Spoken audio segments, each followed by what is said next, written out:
What's going on, everyone? Welcome back to Redstone with Ripper. This is episode 5, and today we will be going over something very, very popular within Redstone, I guess, and that is, of course, double extenders. So without any further ado, let's get into it.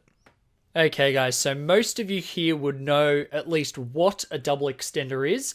Not necessarily how it works, but definitely what it is.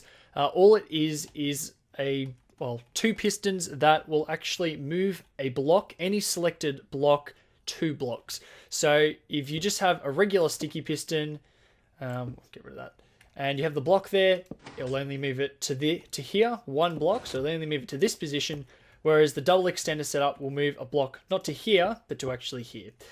It may seem simple, but if you want to get into stuff such as piston doors, especially, you need to know how a double extender works. You need to be able to just build these instantaneously, straight away, just know how they work.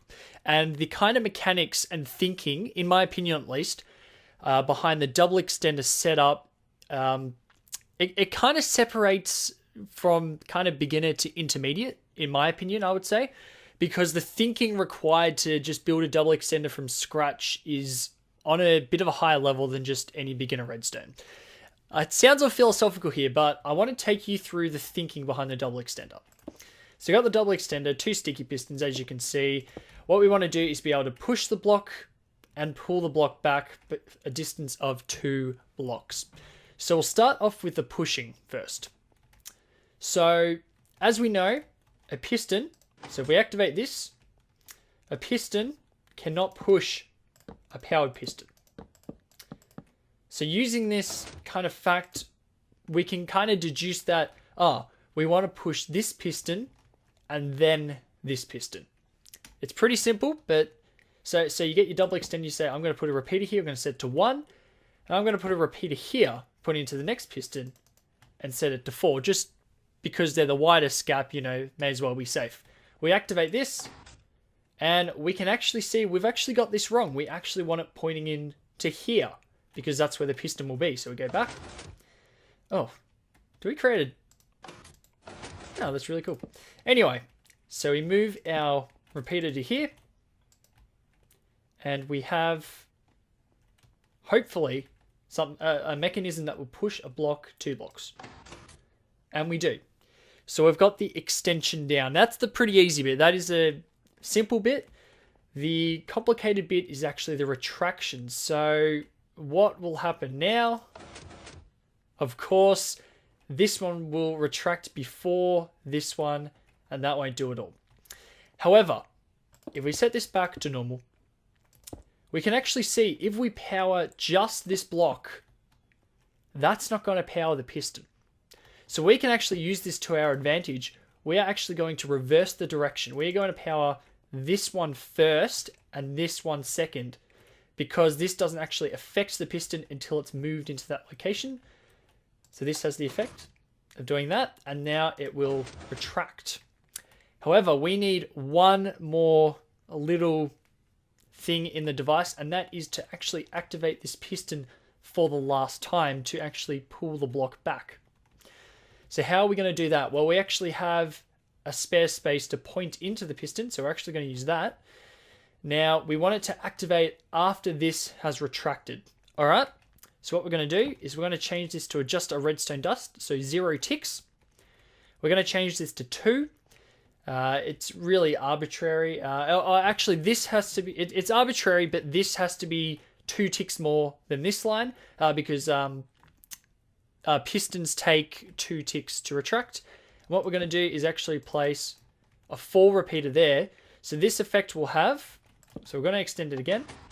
You could see this repeater has no effect. So this is extending it at 2 ticks. This is extending it at 1 tick. So we're going to retract it in order. This one retracts first, 2 ticks later, this one retracts, and 2 ticks later than that, this one retracts. And now we have our completed double extender. So we're going to put it back, and it's a bit mucked up. And we retract it. And you can see that is actually the fastest possible double extender in the game. The horizontal piston extender. There you go, guys. And that's all the reasoning behind it. Now, you have to get that reasoning pretty much down to know your double extender setup. So that's your basic horizontal piston extender, or double piston extender, should I say. So now we'll move on to the slightly harder case, the vertical double piston extender. Okay, so what we've got in front of us is very simply this setup, except translated vertically. So we've got 2 ticks to the first piston. Yep. We got 4 ticks going into the second piston. Yep. And we've got 0 ticks, so just the redstone line, going into the block above the piston, which is this one, which means when the piston gets to here, it will actually power it through this block. We think, well, we're done. You know, why'd you say this was hard, Rip? It's really easy. But when we activate it, we can see that's fine. But what's going on? It's extending fine, but why isn't it giving us back our block? Why isn't that happening? Remember last episode, guys? Episode 4. If you missed it, make sure you go back and watch it. Bud switches. What we're going to do, we're going to get rid of this. What can we see here? We can see it should retract 2 ticks after, but this 4 tick repeater is actually keeping this powered, because if you remember, you need the piston and then you need the block diagonal to that. So this is actually keeping it powered for 4 extra ticks. So the bottom piston retracts. If we can see this effect, if we get rid of this, you can see it's still powered. Updates don't do anything. And then it'll retract this, and there's nothing there to actually power the piston for the last thing, for the last little input. So it's not going to work. We need to actually get some advanced strats up in here. So this is the double piston extender. I'll put the block there. And this is the basic version. This is just the extension. So what we're going to do... Oh, no. We'll leave the repeaters the same. We can see we've got the extension. This will just retract like that. It is intended that it is not going to pull the block back. So over here, we had pretty much the same setup with the block not being pulled back. Basically, our problem was that this block was being powered and it was keeping the bottom piston on. So we actually need a way to just send one little pulse through. So how it will work is basically it will extend as normal. And then once the bottom piston has fully retracted with this 2-tick repeater, we want to send a single pulse through this block, and that will extend this piston and retract it, and allowing for the double piston extender to retract fully. Hope you got that, because it's what we're going to do right now. And we're going to use this little device right here. What is this, you may ask? This, my friends, is called an edge trigger. Now, we're going to go over these in a future episode, but basically all you need to know is that this setup will send a pulse through this block because, and I'll grab our lever. Watch this repeater on the end here, on the left of your screen. You can see a pulse is being sent through there. As you can see, that's because I'm pretty sure we covered this over when we covered T flip-flops over there. But basically what's happening is that it's sending power through the block, and then the piston activates from the same repeater. So it actually sends a 1-tick pulse through the block. We can actually set this repeater to a lower value, and it'll have an even quicker pulse there. But basically we're going to use this to form the basis for our vertical double piston extender. Now what we're actually going to do is invert this. So this is our input. Now in this setup, when we turned it on, we got a pulse. However, if we invert it, this means when we turn the lever on, we get no pulse, but when we turn the lever off, we get a pulse. So this is actually a falling edge trigger. The other one was rising edge. Rising edge means when you turn it on, you get a pulse. Falling edge means when you turn it off, you get a pulse. That's all you really need to know for now.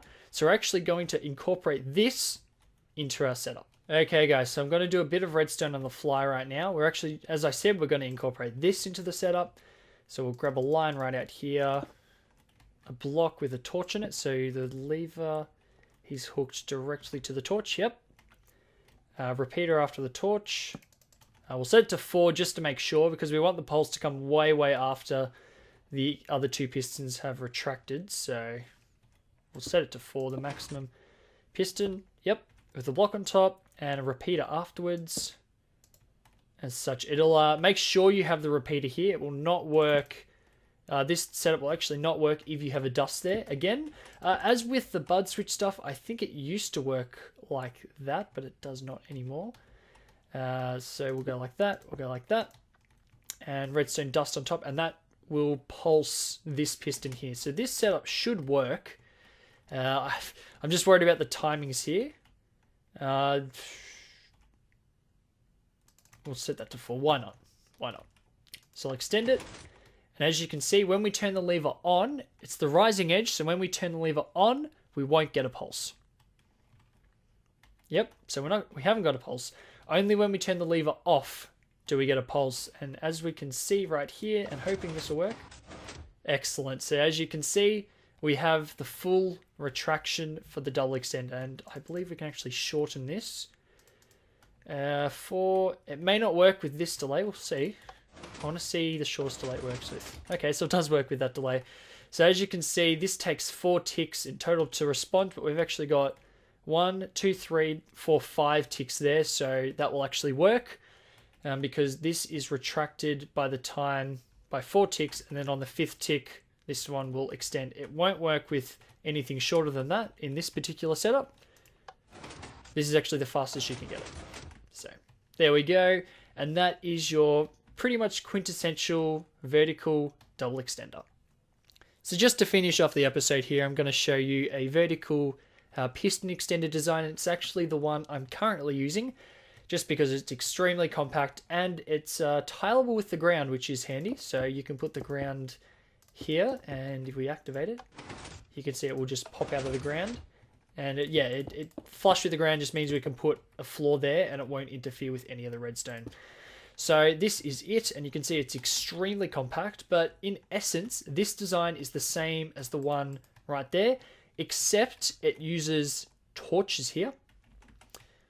So what it's doing is it's using this torch, and this torch is actually powering the bottom piston, this piston right here, and this block. So it's actually, if we extend it, this torch here is actually powering the bottom piston and this piston right here. So it extends very, very quickly due to this torch.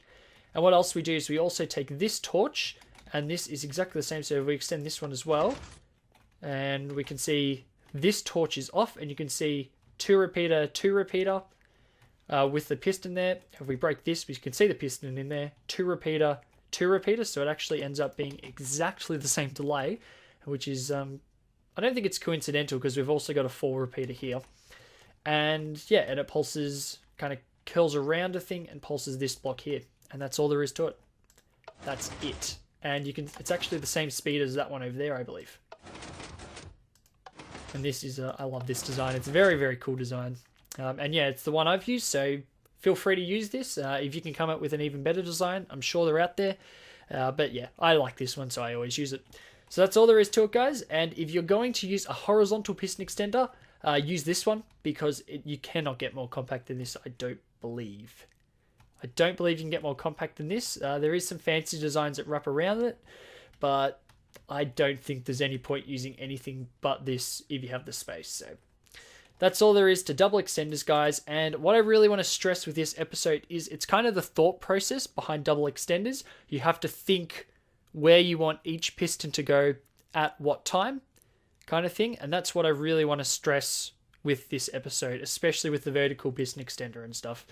And yeah, when you're making piston extenders, keep in mind it takes 2 ticks, I believe, or maybe 2.5. I'd have to look that up, but it's at least 2 ticks for a piston to fully extend or fully retract. So keep that in mind when you're doing your timings and stuff. But apart from that, thank you very, very much for watching the episode on double piston extenders. And yeah, be sure to leave a like or subscribe or whatever if you enjoyed it, of course. And apart from that, thank you very much for watching, and I'll see you later, guys.